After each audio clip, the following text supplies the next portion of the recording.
La nation Panga, tome 1, première partie, la connaissance des ancêtres, épisode 1. Panga, vue de très haut, paraît si petite, elle n'est qu'un point, un élément décrivant un parcours hélicoïdal dans le nombril stellaire de l'immense univers mère. C'est ma planète. Panga, la planète jumelle de Sanga. Tout est pair dans notre système. Inanagiza, Manambe. Mais en y regardant de plus près, c'est un énorme bloc de Lupa entouré d'Omi.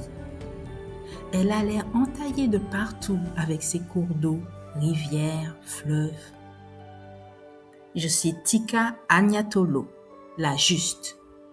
Je suis une animée Akili, de la branche des Amaxox, les grandes Amatka, première et fondatrice de la nation Panga. En tant que futur Masaka Zanen Akoye, je me dois de connaître notre histoire afin de la retranscrire à toutes les habitantes de la Panga, à nous, les Amatka, et à toutes les autres. La vallée sacrée. Mon enseignement commence par la connaissance de la vallée sacrée des Amaxox, nos ancêtres. Cet écrin de verdure nourricier et protecteur est aussi appelé le Ile Iso-Omi.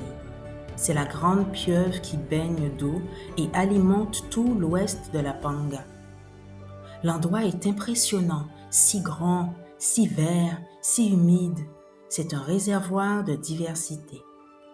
L'eau des différentes chutes dégringole les roches des falaises impatientes de caresser le sol. Leur rapprochement est si intense que le sol transpire par tous ses pores. Les vapeurs du sol donnent naissance à une riche iika. Tout y pousse. Les chutes abreuvent Ofa et Mere depuis la nuit des temps et pour des temps indéfinis. Il n'y a pas de supériorité des Mere Akili sur les Mere Inu. Il y a une fin pour ce qui est des Akili et une fin pour ce qui est des Inu. Comme meurt l'une, ainsi meurt l'autre. Toutes vont vers un même lieu. Elles sont toutes venues de la poussière et retourneront toutes à la poussière.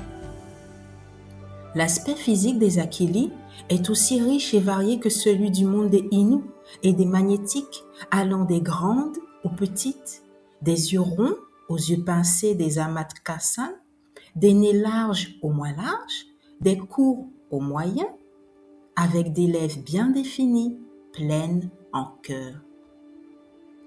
En pleine nuit, les cours d'eau étincellent, tel le relief des étendues célestes. Mais en réalité, c'est le fait des akutas éclatantes. Les ancêtres ont l'habitude de ramasser certaines okutas, telles que les ukutas yibiye, afin de les valoriser en divers objets pour l'ornement, quand d'autres sont utilisés pour soigner contre les infections ou régénérer le corps. Ainsi, je découvre des pangas utilisés soit comme zone d'extraction des okutas, soit comme zone d'habitation des premières habitantes de la Panga. Notre point d'origine est ainsi riche en tout. C'est un lieu rempli de bonnes vibrations, où j'ai plaisir à étudier et à apprendre plus sur nous. Au commencement étaient les Amaxox. Les Amaxox, premières et fondatrices de la nation Panga, sont au centre de notre Djammi.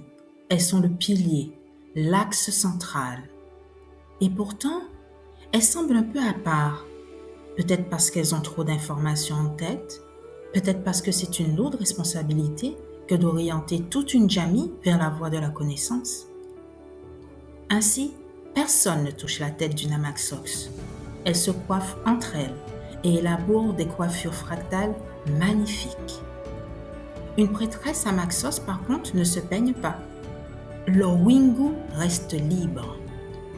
Leurs wingu ont de multiples couleurs, allant de la lupapango à la lupa odo, caractéristique des Amatka Puapua. Certaines Amaxos, depuis leur jeune âge, ont même les wingus de la couleur des wingus par bouton. Moi, bien que je ne sois pas destinée à devenir prêtresse, j'ai décidé, depuis quelque temps, de laisser mes wingus libres comme elles. Je peux ainsi facilement les toucher et m'amuser à les tortiller entre mes doigts. Je mouille plusieurs fois par semaine mes wingus. J'aime l'eau. J'adopte le même principe de soin que pour les Iika. J'arrose régulièrement et je donne de l'humus. J'applique certaines fois de l'aloe ou de l'eau de waou. À la sortie du cours d'eau, j'enlève le surplus d'omi de mes wingus. Sur mes cheveux humides, j'applique une préparation composée de gras, notamment de l'huile noble que prépare ma mère pour densifier et faire briller les cheveux.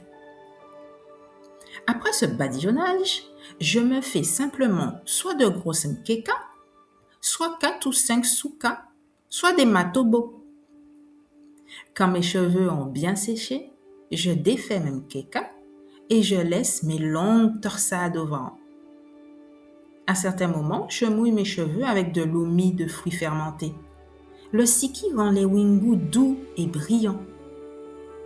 Ma mère, bien qu'elle soit une prêtresse Amaxos, elle aime bien que je la coiffe de ces mini-spirales.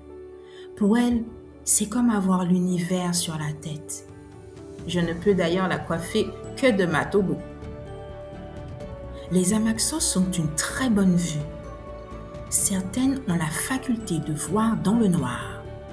Celles-là ne sortent d'ailleurs pas hors de la falaise en journée. Elles sont chargées de regarder le sama.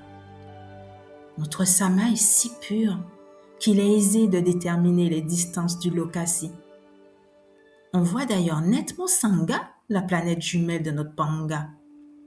Elle était encore plus proche et nette à la première époque des Amaxos. Elle s'éloigne lentement maintenant avec le Lokasi.